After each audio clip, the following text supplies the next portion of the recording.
Dostlar salam. Çempionlar Liqasında liqa mərhələsində artıq sonlara yaxınlaşırıq. Sona 3 tur qalmış, 24-lük üçün Qarabağ ümidləri hələ də qoruyub saxlayır. Təmsilçimiz 7 xalla 19-cu pillədə yerləşib və bu o deməkdir ki, kağız üzərində hələ də 4 xala ehtiyacımız var. Bu 4 xaldan 3-ünü növbəti maç qazanmaq üçün əla şansımız var. Çünki rəqib bu mövsümün outsideri və Çempionlar Liqasında heç bir ümidi qalmamış, 5 oyunda 0 xal toplamış Ajaxdır. Bəs Qarabağ bu vəziyyətdə olan Ajaxı Bakıda rahatlıqla məğlub edə biləcəkmi? Bu gün bunun haqqında danışacağıq. Videonu bəyənib kanala abunə oldusa, keçək videoya. Bu mövsüm Çempionlar Liqasında yeganə xal qazanmayan klub var, o da Ajaxdır. 5 oyun, 5 məğlubiyyət. Klub bu 5 oyunda cəmi 1 gol vurub və 15 top buraxıb. Yeganə qolu Chelsea səfərində 5-1 məğlub olduqları oyunda vura biliblər. Ajaxın tək Çempionlar Liqasında deyil, elə öz liqalarında da işləri yolunda getmir. Artıq lider PSV-dən 14 xal geri qalırlar. 13 oyuna 20 xal yığa biliblər. 20 gol vurublar və qaplarından 19 top buraxıblar. Bu statistikalar bizə Ajaxın necə etibarsız müdafiəyə malik olduğunu göstərməyə başlayır. Əslində Ajaxda işlər yolunda getməməyə keçən mövsümün sonlarına doğru başlamışdı. Liqanın bitməyinə 4 həftə qalmış, Ajax PSV-dən 9 xal qabaqda idi. Amma bu 4 həftədə 10 xal itirən klub sonda çempionluğu PSV-yə hədiyyə etmişdi. Bəs dünyanın ən böyük futbol məktəbi olaraq adlandırılan Ajax niyə birdən-birə çöküş yaşadı? Ajaxın son dövrlərdəki maliyyə vəziyyəti idman göstəriciləri ilə paralel şəkildə dalğalanır. Klub Avropa kuboklarında uğursuz çıxışlar və oyunçu satışlarındakı azalma səbəblərindən gəlir itkisi yaşayıb. Son illərdə Ajax həm idman, həm də maliyyə baxımından çətin bir dövr keçirir. Xüsusilə 2022-dən sonra Avropa kuboklarında baş verən erkən məğlubiyyətlər klubun UEFA gəlirlərində ciddi azalmaya səbəb olub. 2023-24 mövsümündə Çempionlar Liqasına vəsqə qazana bilməyən Ajax UEFA Avropa Liqasında da gözlənilən nəticəni göstərə bilmədi. Bu vəziyyət yayım gəlirlərinə və sponsorluq razılaşmalarına mənfi təsir göstərdi. Keçmişdə Matthijs de Ligt, Frenkie de Jong kimi futbolçuları yüksək məbləğlərə sata bilirdi. Lakin son dövrdə bu ölçüdə transferlər baş vermədi. Bu isə transfer gəlirlərinin azalmasına səbəb oldu. Klub rəhbərliyi infrastruktura və gənc oyunçuların inkişafına yenidən fokuslanaraq xərcləri azaltmağı hədəfləyir.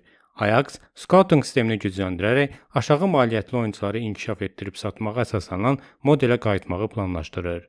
Qısacası, Ajaxın son dövrlərdəki maliyyə vəziyyəti Avropadakı uğursuzluqlar və aşağı transfer gəlirləri səbəbilə çətindir. Klub isə davamlı bir model qurmaq məqsədi ilə yenidən qurulma mərhələsinə qədəm qoyub. Klubun bu vəziyyəti əslində taktiki cəhətdən analiz üçün çox da bir şey olmadığını göstərir. Amma nəticədə rəqib Ajaxdır və itirəcək bir şey olmayan Ajax. Ona görə də rəqibi ciddiyə almaq lazımdır. Ajax ənənəvi olaraq topa nəzarət, qısa ötürmələr, yüksək pres, gənc oyunçuların dinamizmi üzərində qurulan 4-3-3 sistemini oynamağa çalışır. Lakin son mövsümdə komanda bu prinsipləri sabit tətbiq etməkdə çətinlik çəkir. Müdafiədən çıxışda səhvlər, cinahlarda boşluqlar, orta sahədə balansızlıq, son 3-cü zonada qərar qəbul etmədə zəiflik. Ajax adətən mərkəz müdafiəçilərini geniş açır, 6 nömrə isə mərkəzə düşərək 3 nəfərlik xətt yaradır. Lakin son oyunlarda müdafiəçilərin pas keyfiyyəti qeyri-stabildir. Rəqibin yüksək pres zamanı panik qərarlar çıxır. Təhlükəli zonalarda çox top itkiləri olur. Bu, erkən qolların əsas səbəblərindən biridir. Rəqiblər bilirlər ki, Ajax 4-3-3 sxemdə müdafiədən oyun qurmaq istəyir. Son qarşılaşmalarda rəqib hücumçular mərkəz müdafiəçiləri bağlayır, cinah müdafiəçilərinə pressing tətbiq olunur. 6 nömrə markajda bloklanır. Ajax isə alternativ planlar tapa bilmir. Orta xətt komandanın əsas qırılma nöqtəsidir. Ajaxın yarım müdafiəsində son zamanlar 3 əsas problem müşahidə olunur. Pressingin intensivliyi azalıb. Ajax orta sahəsi əvvəllər topu tez qazanırdı, əks pressingdə güclü idi. Hazırda isə oyunçular arasında məsafə uzanır, top itiriləndə 4-5 saniyəlik reaksiya gecikməsi olur, mərkəz zonası boş qalır. Komandada yaradıcılıq pas paylanma kimi funksiyanı yerinə yetirən kifayət qədər yaxşı oyunçular yoxdur. Bu səbəbdən xəttlər arası ötürmələr kəsilir. Komanda topu asanlıqla son zonaya daşıya bilmir. Ajax itirdiyi topdan sonra əvvəlki kimi koordinasiyalı pres edə bilmir. Xəttlər sıxlaşmır. Bu isə rəqiblərə təhlükəli keçid hücumları üçün geniş zona verir. Hücum strukturunda isə genişliyi var, amma effektivliyi yoxdur. Cinah oyunçularının qeyri-stabil performansı da buna təsir edir. Ajax son maçlarda əlavə genişlik yaratsa da, cinahda birəbir qazanılma faizi aşağıdır. Wingerlər bəzən çox içəri girməyə çalışır. Final ötürmələri azdır. Mərkəz hücumçu ilə bağlantı zəifdir. Hücumçu çox zaman oyundan təcrid olur, top ona gec çatır, dəstək qaçışları azdır, cərimə meydançasında yetərli say yoxdur. Nəticədə Ajaxın qol gözləntisi statistikası tez-tez aşağı düşür. Müdafiə fazasında da əsaslı çatışmamazlıqlar var. Arxa xəttin arxasına atılan toplar çox təhlükəli olur. Çünki Ajax xətti hər zaman irəlidə saxlayır. Bu isə arxaya atılan uzun paslarda, cinah ötürmələrdə, sürətli hücumlara qarşı çox təhlükə yaradır. Xəttlərarası boşluqlar kifayət qədərdir. Orta xətt geriyə tam qayıtmadığından rəqib 10 nömrələr üçün geniş zona yaranır. Mərkəz müdafiəçiləri tez-tez 2-yə 1 qalırlar. Standart vəziyyətlərdə də vəziyyət yaxşı deyil.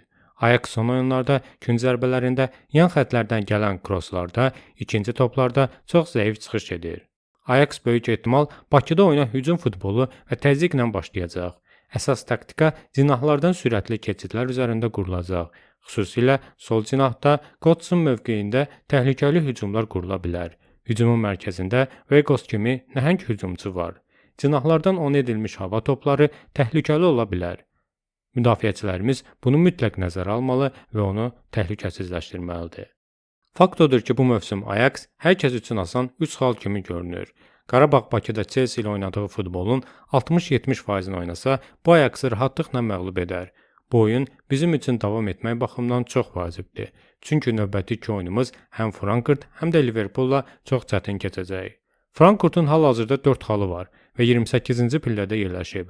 Amma yaxşı tərəfi odur ki, Frankfurt növbəti tur Barselona səfərinə gedəcək və sürpriz olmasa, Barsa qalib gəlsə, Frankfurtun 24-lük şansları çox az qalacaq.